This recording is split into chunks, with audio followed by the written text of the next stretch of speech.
Programang ito ay rated SPG. Striktong patnubay at gabay ng magulang ang kailangan. Maaaring may masiselang tema, lengguwahe, karahasan, sexual, horror o droga na hindi angkop sa mga bata. 12 infamous haunted places in the Philippines. Filipinos grew up hearing tales about our school campus being a former cemetery, morgue, or hospital.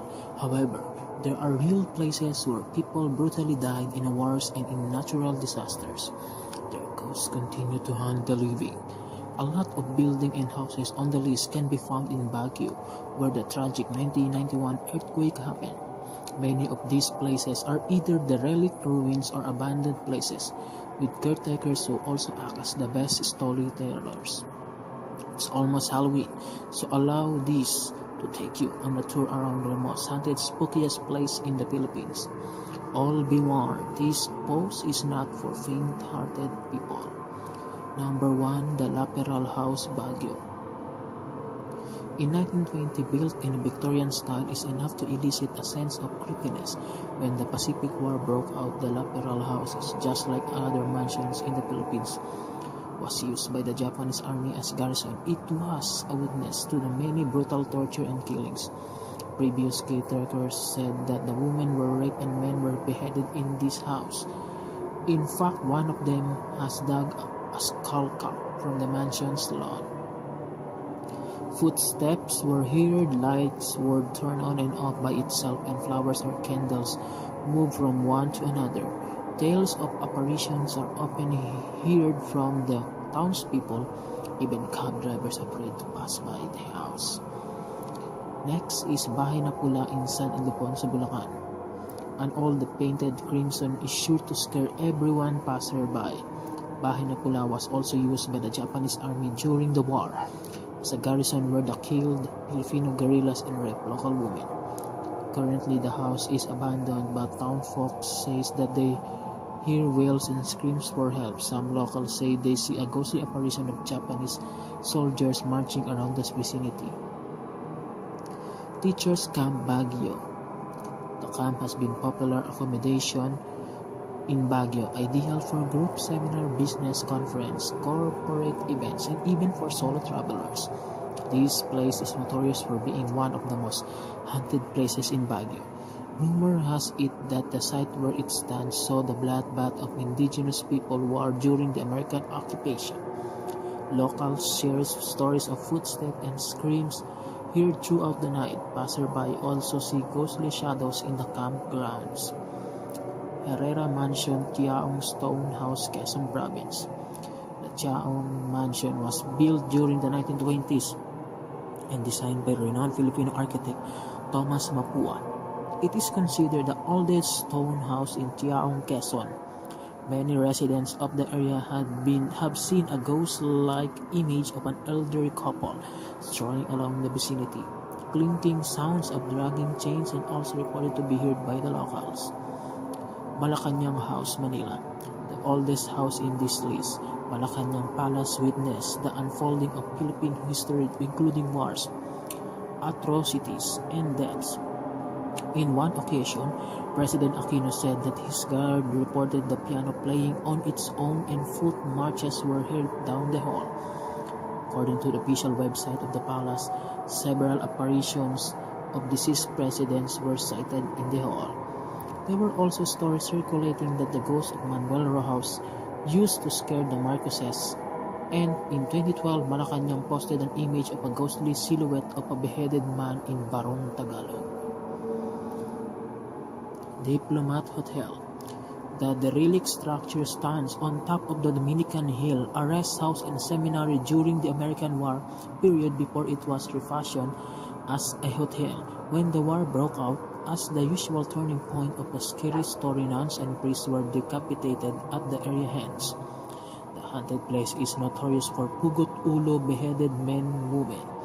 Locals and hotel staffs will tell stories about her hearing faint sounds at night, banging on doors and wailing of people in agony. Headless ghosts carrying their head on a platter are also seen by the locals and the visitors. Hospital ruins at Corregidor. The hospital ruins in Corregidor feels really eerie.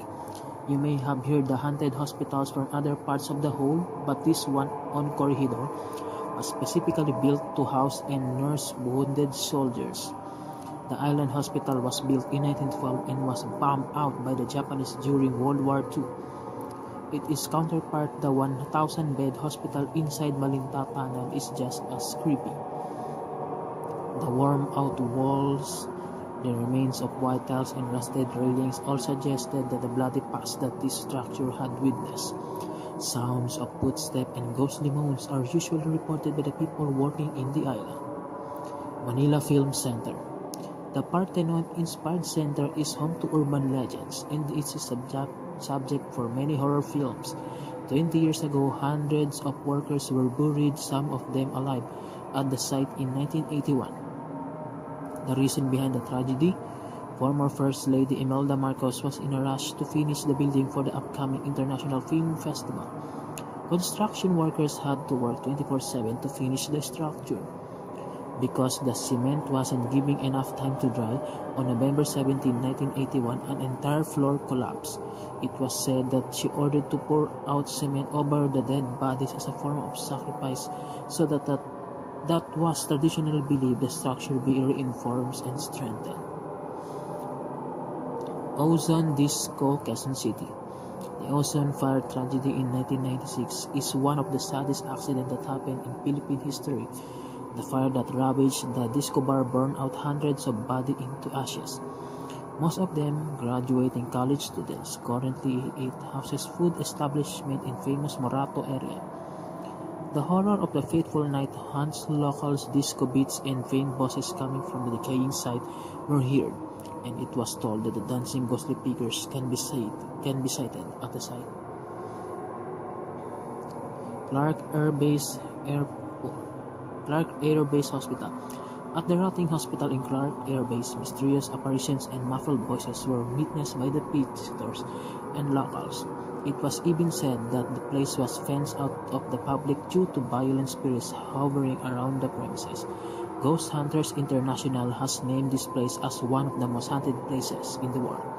The National Geographic even visited the hospital to feature on their shows. Manila City Hall. The seat of the Manila Mayor is known for its coffin-like structure and the cross traversing its center.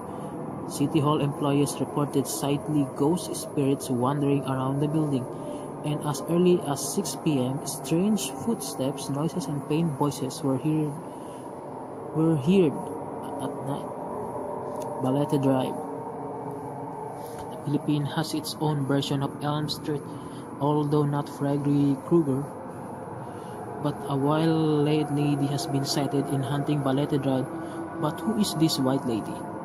Urban legends has it that a young woman was killed on the road in a hit-and-run accident. There were also tales that this lady held a cab at Balete Drive but was raped and left for dead by the driver. Since 1950s, various ghost encounters has been reported by those driving in the area. This white lady has been known to haunt motorists during wee hours, so drivers have learned not to pick up hitchhikers or even look into the rear view mirrors when passing by this street. Many people believe that the white lady wants her killer caught.